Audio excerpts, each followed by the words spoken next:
one largely cannot talk about Avidya and transcending it without talking about God. Similarly, one cannot talk about transcending Avidya in Berserk without also talking about idea of evil. In this video, we'll take a look at what kind of a god idea of evil is, and then finally look at the examples of those who have transcended Avidya in the world of Berserk. Idea of evil, or God of the Abyss, is a being that appears at the end of chapter 82, God of the Abyss, with Griffith's line ending with the question, God? That tiny question mark in the end there does all the heavy lifting to leave us with doubt about whether the being Griffith meets is God or not. What it certainly is, according to the numerous references from Void about God, give him the name of the ungodly god born of man. Idea of evil may be considered canon, but the events that transpire and the way that they transpire in chapter 83, however, are not considered so, since Miura pulled it out of continuity because he thought it revealed too much of the Berserk world too soon and limited the scope of things. He further went on to say that even he does not know if we'll get to see idea of evil or not. Further along in the series, Flora says that Godhands are the executors of the will of something lurking deep within the astral world, which yet again hints at the existence of an existence even greater than that of the Godhands, and so possibly hints at idea of evil. So God very likely exists in Berserk. Now, with guts at the precipice of Avidya, naturally the question of idea of evil wells up again. But one wonders, just what kind of a god is idea of evil? This question comes up on account of idea of evil not being a god in the typical sense. Here's what I mean. Idea of evil is not the creator of the universe as is held in the monotheistic, deistic, panentheistic conceptions of God. Neither does it fit the pantheistic view of God where the universe and divine are one. Since, in idea of evil's own words, he was born of man and not the other way around. That is, the world and the universe existed before him. It fits to a degree the polytheistic view where multiple gods exist, as is seen in Berserk via the examples of the sea god, the Kundalini serpent. Shirky says the Kundalini serpent is fit to be called a god from the polytheistic standpoint.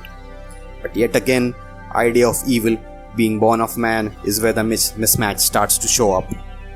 And no, as tempting as it is for us Berserk fans, idea of evil does not map on to the idea of the demiurge from Gnosticism, who fashions material reality into existence.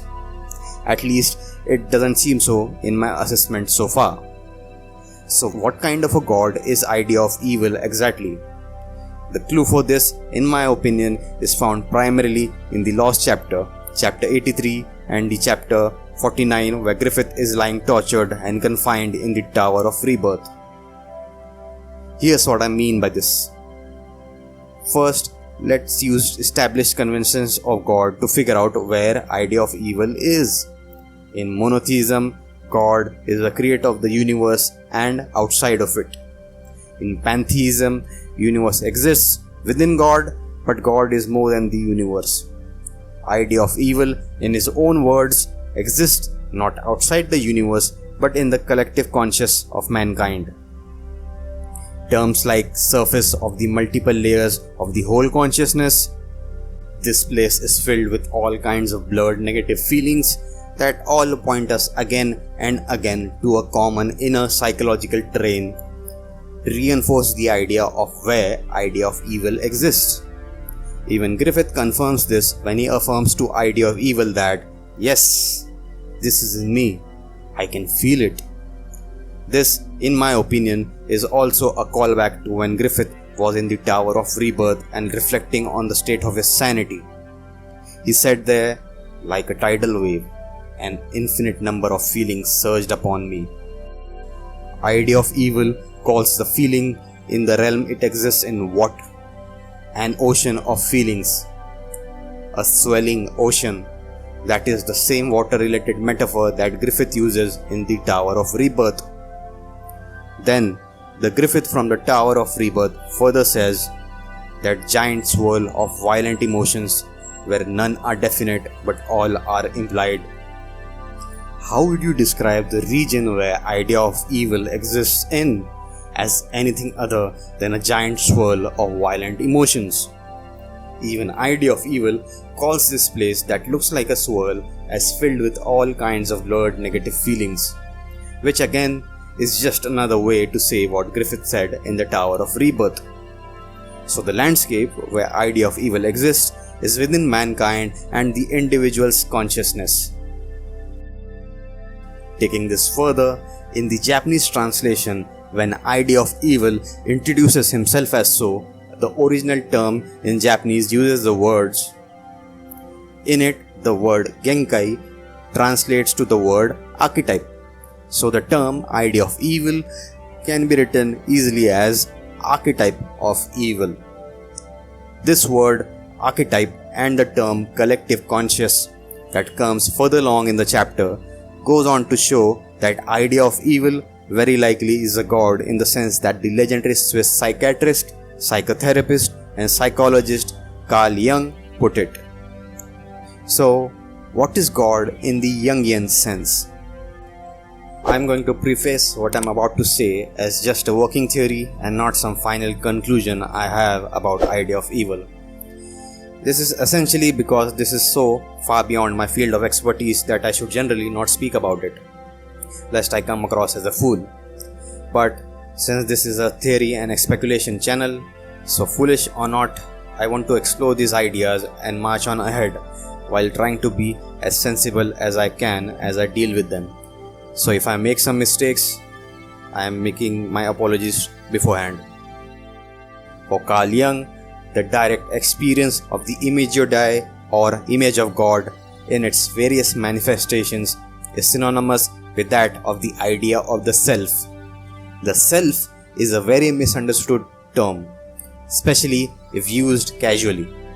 Here Jung does not mean the self as the you who is watching this video right now, nor does he mean the self as one's ego, and certainly not only as the prideful narcissistic ego that people tend to conflate and use interchangeably with the self in ordinary language. For Jung, the self is the totality, that is the whole of one's psyche. This diagram may help elucidate this point. In the diagram, the psyche is compared to a sphere where A on its surface represents consciousness. The ego is the center of this field of consciousness. This ego consists of contents one can consciously recall, things like memory, etc. The self is at once the nucleus and the whole sphere, and B is its internal regulating processes that produce dreams. But how does this self gain this divine status that Jung prescribes to it? Well, first of all, it is not just Jung who does this. In Hinduism, God or Brahman is called the Supreme Self. In Buddhism, the enlightened being realizes the reality of the non-self. Pythagoras is alleged to have said, "Man, know thyself, then thou shalt know the universe and God." The Christian philosopher and theologian Clement of Alexandria too said, "It is then as appears the greatest of all lessons to know oneself. For if one knows himself, he will know God, and knowing God, he will be made like God." In his book Ion, Jung cites Tertullian, a prolific early Christian author, as saying, "And this, therefore, is to be considered as the image of God in man, that the human spirit has the same motions and senses as God has, though not in the same way as God has them." Going more into this idea of the self, according to Jung, man knows only a small part of his psyche. Just as he has only a very limited knowledge of the physiology of his body, the causal factors determining his psychic existence reside largely in unconscious processes outside consciousness. and in the same way there are final factors at work in him which likewise originate in the unconscious. Freud's psychology gives elementary proof of the causal factors, Adler's of the final ones. Causes and ends thus transcend consciousness to a degree that ought not to be underestimated, and this implies that their nature and actions are unalterable and irreversible so long as they have not become objects of consciousness. They can only be corrected through conscious insight and moral determination, which is why self-knowledge, being so necessary, is feared so much. Consider the example where Guts encounters Skull Knight on the beach after getting the Berserker armor. Guts boasts with an unfounded confidence to Skull Knight that he will use the armor with temperance next time. You can see on his face a bit of boastful arrogance as well, and the very next second, on the mere mention that he might meet the hawk once more on his journey, the armor starts gnawing at him, wanting and insisting to be let out, showing that his confidence was hollow, for he does not know himself and so does not know the unconscious forces within him that can overwhelm him just like that. If we keep the diagram shown previously in mind, the conscious part of us and the ego occupy a tiny spot within this huge sphere that makes the whole of our psyche, and this giant unknown dark planet that is our unknown self, precisely because it is unconscious to us, acts like an objective outer force, like a god or an agent of fate directing our actions through these unconscious factors. Jung further says, I have suggested calling the total personality, which though present cannot be fully known, the self. The ego is by definition subordinate to the self and is related to it like a part to the whole. Inside the field of consciousness, it has, as we say, free will. By this, I do not mean anything philosophical, only the well-known psychological fact of free choice, or rather, the subjective feeling of freedom. But just as our free will clashes with necessity in the outside world, so also it finds its limits outside the field of consciousness in this subjective inner world, where it comes into conflict with the facts of the self. And just as circumstances or outside events happen to us and limit our freedom, so the self acts upon the ego like an objective occurrence which free will can do very little to alter. It is indeed well known that the ego not only can do nothing against the self, but is sometimes actually assimilated by unconscious components of the personality that are in the process of development and is greatly altered by them. This is perhaps seen most profoundly illustrated in Griffith's defeat to Guts, a man who up till now is the embodiment of calm, cool and collected, and taking extremely audacious and successful steps towards his dream of getting his own kingdom, but now is suddenly possessed by a desire for self-destruction at the defeat to and leaving of Guts. One can easily argue that during the eclipse, Griffith's already shattered ego, all thanks to Avidya, is assimilated by the unconscious and darker components of his psyche. These darker components, which previously only bared their fangs at enemies, did the same to friends at the eclipse. In the passage from Ion stated just now, Jung is not saying that the self is God, but that for all functional purposes, and because of its peculiarities as stated, the self functions as an image of God and has done so throughout history.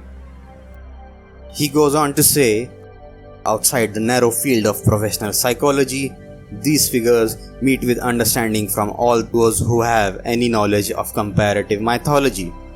They have no difficulty in recognizing the shadow as the adverse representative of the dark chthonic world, a figure whose characteristics are universal.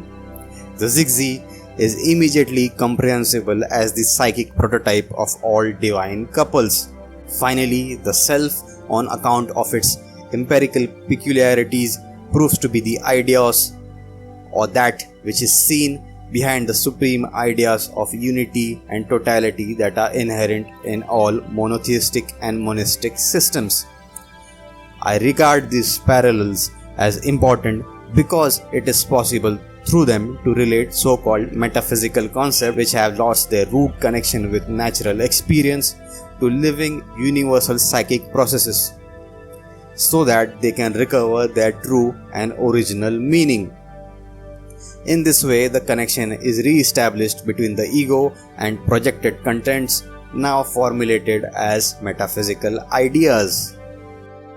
Now that we have stated idea of evil in a sense as the God in the Jungian sense of the self, in our first example of transcending Avidya, we will see how by knowing and experiencing God, oneself that up till now could not find any permanent footing or permanent self within oneself on account of Avidya, transforms and they themselves become God, that is the real self. Vidya, example 5, Griffith. In the last chapter, chapter 83 of Berserk, the God of the Abyss 2, Griffith meets with God.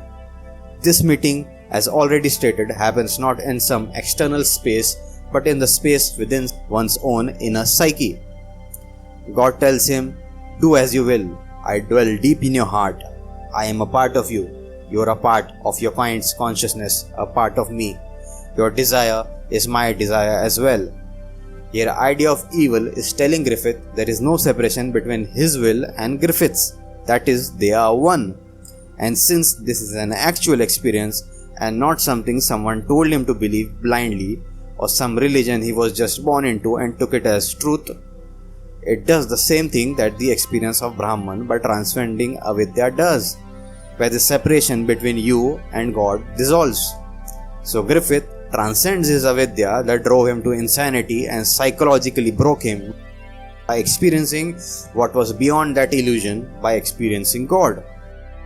The process Miura describes where Griffith meets idea of evil, that same idea of evil which seems to fit in with the Jungian definition of the self, further fits into how one transcends Avidya by experiencing the real self. Vidya example 1, 2, 3 and 4, the Godhands. Since Griffith has met idea of evil and therefore transcended his Avidya by that interaction alone, it makes sense that this was the case for his fellow Godhand members as well. I state this because Griffith, getting his femto form, required an interaction with idea of evil and to then use those feelings that are present in the astral layer where the idea of evil resides to fashion the Godhand form for himself. The rest of the Godhands, having the form that they have, which resembles Griffith's, means that they very likely, if not certainly, got it while meeting idea of evil. These are the individuals that I am to a great degree certain have transcended Avidya in the world of Berserk. In the next video, we'll take a look at Guts' Avidya and how and if and why he can and needs to transcend it. Till next time, fellow struggler.